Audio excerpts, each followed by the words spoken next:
Good morning, everyone. We are STEM12, and of course, today we are going to present our project based in MIL, Media Information Literacy. And we are all familiar naman about Minecraft. And Minecraft is a widely popular sandbox video game that allows players to explore, build, and create block-based 3D world.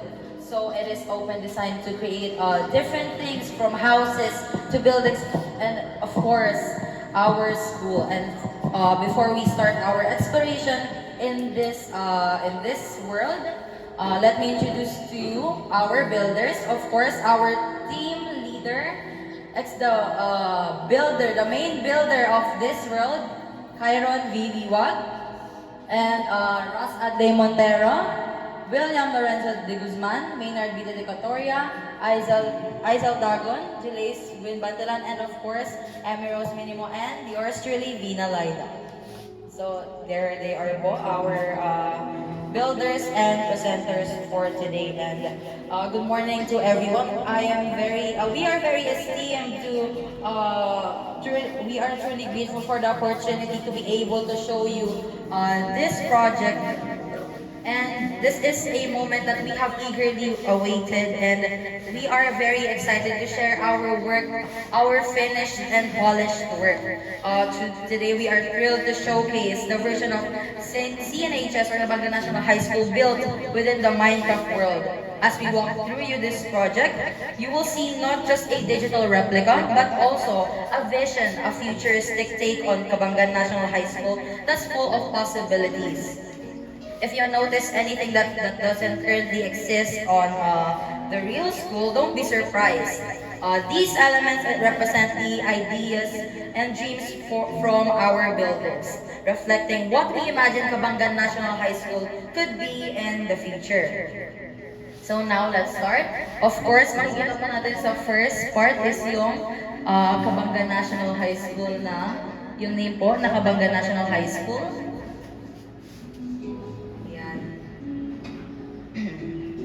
Now, let us enter the campus.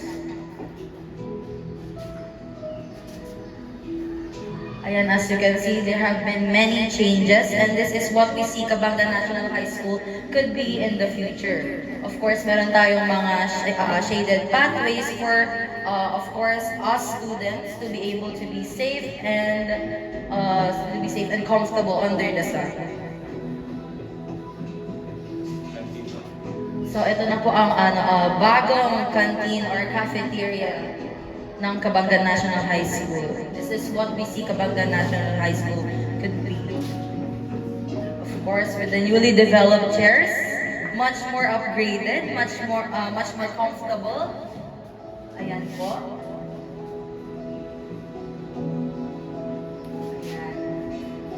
Very malinis talaga siya, very polished. We wanted it to be very environmentally friendly and of course, neat. Ito, more chairs and places to sit on and relax, of course, and review your lessons for your upcoming quizzes, for your upcoming exams. And now, ayan po yung mga grade 9 rooms. Let's start with 9 Camago.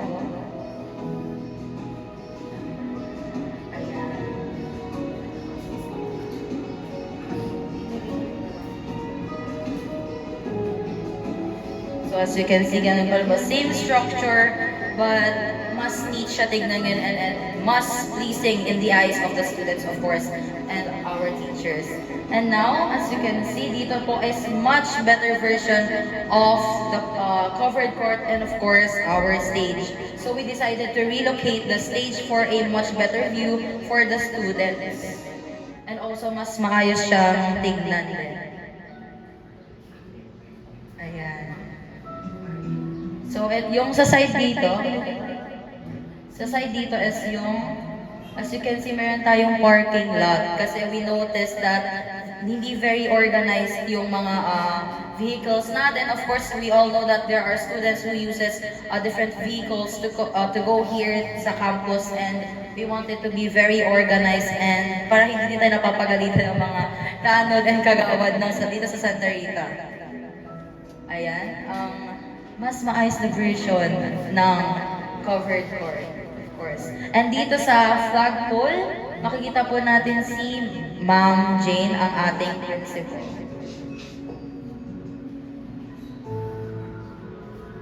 And welcome to Kabanggan National High School.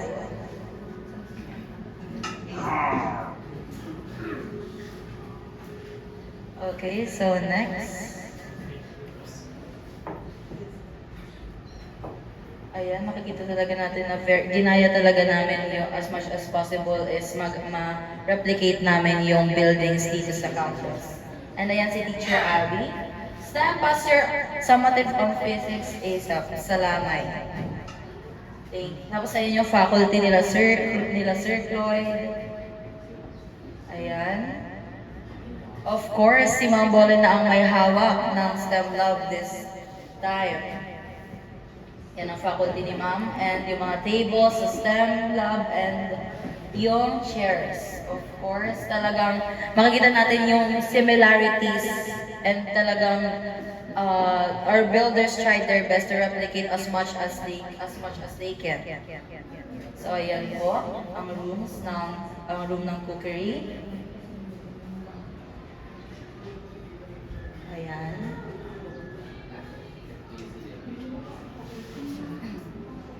And of course, we'll see here si Ma'am Aiza yung nasa labas. Since siyang advisor nila. Good morning, senior high students.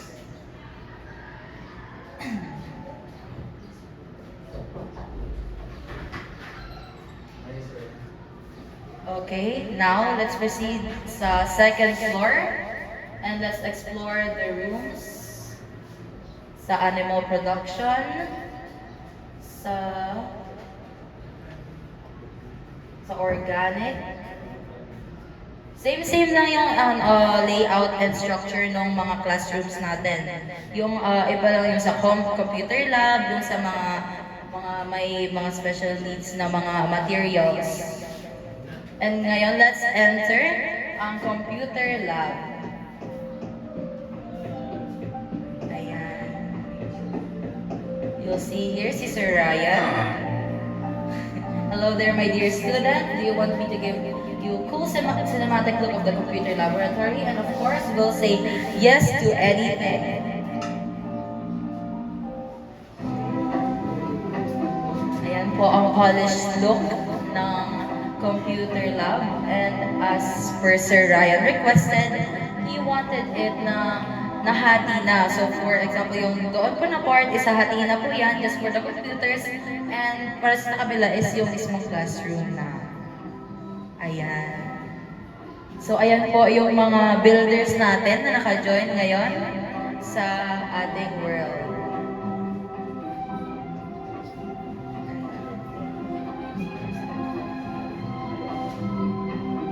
So, papakita po namin yung mga comfort rooms natin. Ayan.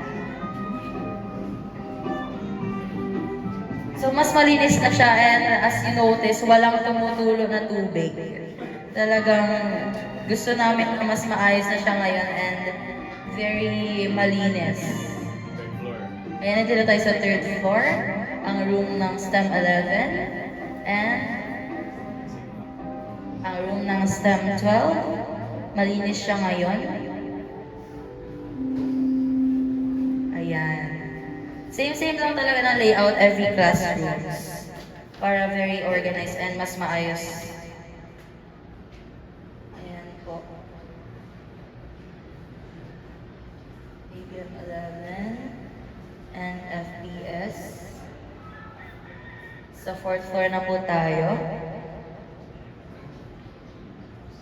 Ang room ng EIM 12 and ang room ng yung stove masunurin,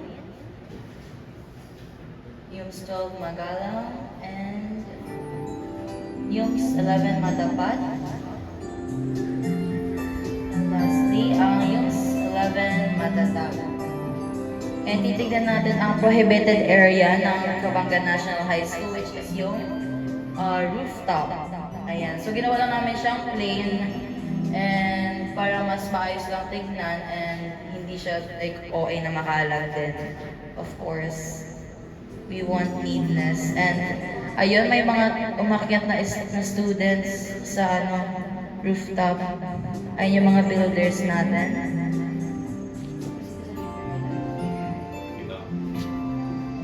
Ngayon, titingnan na natin ang classrooms naman ng junior high school. Ayan. Sa grade 7 courtesy. Ayan, ganyan naman yung sa mga junior high school sa baba. Ganyan naman yung layout ng rooms nila. And ito yung sa bagong classroom or facility. Ganyan po yung ginawa namin. Ang computer lab ni Sir Billy. Ayan.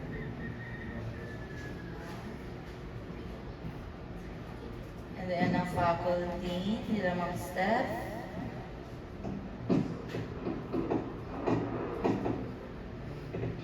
Yan po, para-parehas lang po talaga siya ng layout. Sa grade 7 po, Faith. And now, let's proceed naman sa STE building. And ayan ang CR, which is mas mabango, mas malinis, mas maayos. No leakages talaga. Ayan.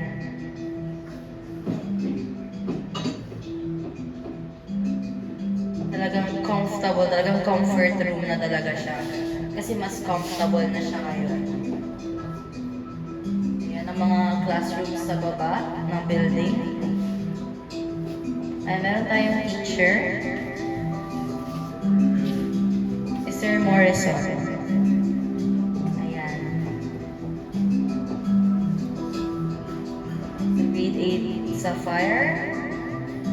And sa grade 9 Anahaw. Also sa grade 8 Emerald. And ang J8. And now, aakyat na tayo. Ayan, ganyan din sa CR doon. Talagang comfort room na siya. You can always feel the comfort na whenever you're going to enter our comfort room. And ngayon, aakyat na tayo. And ayan na po ulit ang mga builders natin. Say hi to our builders.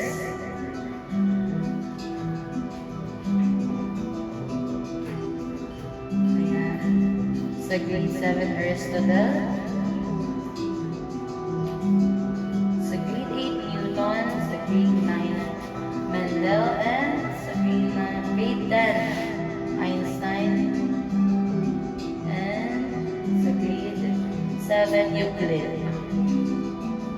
Yan naman po talaga, di ba, you can see really yung replication talaga, i-check talaga yung creativity ng mga builders natin. They have shown their uniqueness and creativity in terms of building. And ayan, dito na tayo sa bagong part ng ating school. So as you can see, we created a court for badminton players because we know naman na nahahati yung time and yung place ng trainings ng mga athletes natin. So we wanted to make more space for them to be able to be more comfortable in their places. So ayan si Mang Bolen and Sir Ryan after dismissal. Talagang dyan sa fountain naman na yan, pinag-isipan namin yan because we wanted also the place to be aesthetically pleasing in the eyes. Of course, we want for students to be able to relax, to be able to meditate and think about life as well outside and inside of the campus. We want balance, we want equilibrium, and we want for you guys to be able to be motivated and also academically tracked in school. Ayan, sa carpentry naman po tayo. And there's Sir Tom. Good morning, students. Huwag kayong dadaan dyan because we all know na meron yung hazard doon na bumababa. But in this version, sa Minecraft is, of course, walang hazard because we wanted the place to be a safe place for every student and, of course, teachers. Ayan.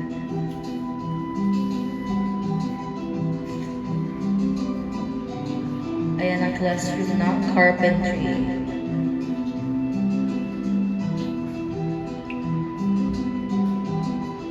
Ngayon pupunta naman tayo sa laboratory ng caregiving. Ayan.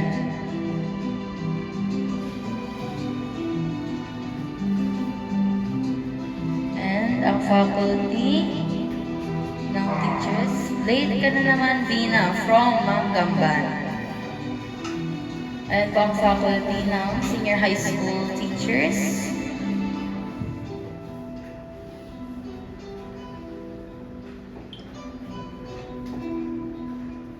Si Sir J sa clinic. Ayan po.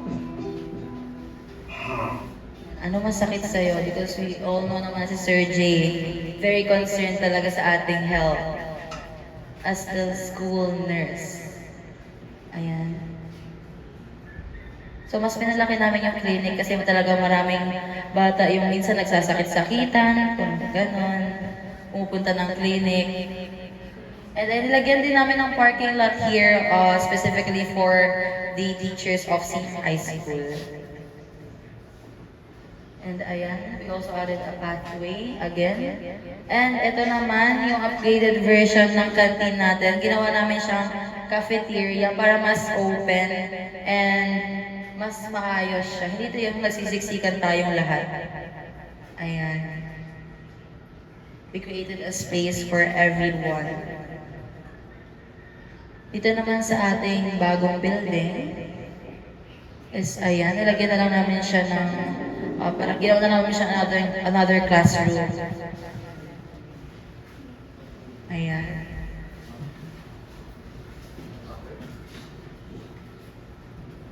Sa second floor naman is ayan, ang very aesthetic nating library. You can chill, you can study with your friends, review your works, lessons, do your projects, quietly, of course. Ayan. So, yun yung naging vision namin sa bagong building naman. And, ayan po, yung sa likod naman sa huling gate. Ayan, si Chong Elmer, yung nagbabantay ng gate natin. Nasaan na yung ID mo? And of course, meron tayo dito verification ng ID. Ayan. If papalaran soon, baka meron na tayo.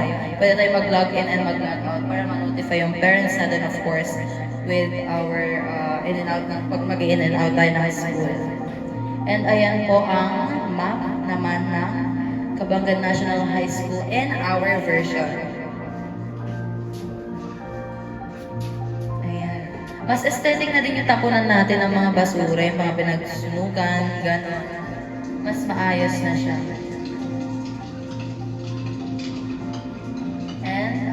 Ating garden, which is made by our builder.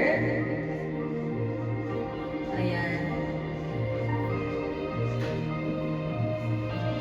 Talagang ginawa talaga namin siyang organize para mas pleasing sa eyes ng lahat and mas maayos. And ito naman yung storage room natin dun sa dulo. Hello sa ating builder. Ito naman yung garden natin sa likod, which is made by our builder Russ Adley Montero. Ayan po siya sa likod. Hello po. So ayan po yung garden natin. So wala kasing butterfly sa Minecraft. So ang ginawa namin is nilagyan na lang namin siya ng bees. So it's full of flowers, of course. Everyone can enter. And ayan, yung mga nagkakalat na pusa. Meron din tayo. And yung mga gulay, of course. Ayan.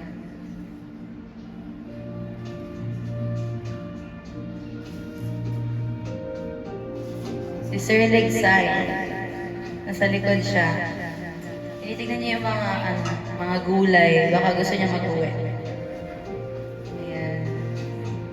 So yan naman yung sa backyard ng senior high school building.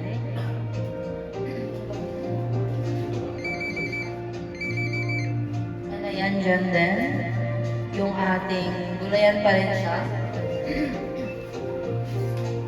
So we wanted to maximize the space as much as possible para hindi siya empty yung mga likod ng mga buildings and classrooms natin.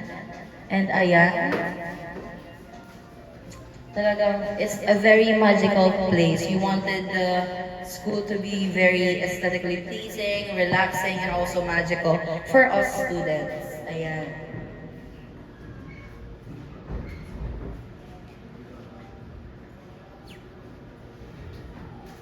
Ayan yung mga sobrang lalaki nating puno. So, ayan po ang aming digital replication ng Kabagan National High School and the version of our builders of STEM 12, ang aming project based in media information literacy. So, ayan po, i-overview po natin. Mag-ikot po tayo for the last time again. Ayan. So, marami po palang features ang Minecraft Education. So, ang Minecraft Education is free for all of us. Pero ang ano is, you have to use your DepEd account or school account to be able to access the application. So, ayun po pala sa labas is gumawa po kami ng pathway, yung shaded pathway po. Para sa atin, maglagay din po kami ng mga places dyan for you to wait. Parang naging waiting area din po siya para sa mga students. Ayan. And ayan, actually mas maganda talaga yung campus kapag gabi. Kasi very tahimik. And also yung mga lights, when the lights are all open. Ayan, very serene and very nice yung feeling, very calm lang. Ayan. So, ayan.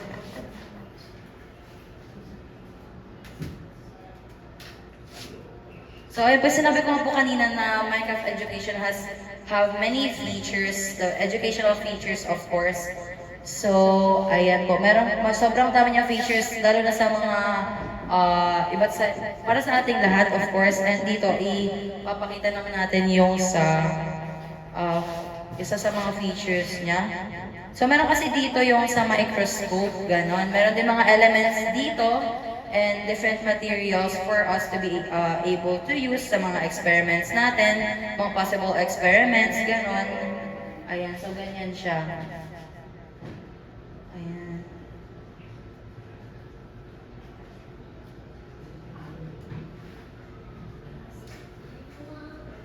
Okay, when you're mixing elements, yun yung makikita yung construction ng mga elements natin. Ayan. So much more precise and para mas concise yung makikita natin dito. So hindi lang yan, pwede kayo dyan magluto, pwede kayong gumawa ng different things. You can create a lot of different things from beds to different kind of woods. Ayan. Everything, almost everything you can create in Minecraft Education.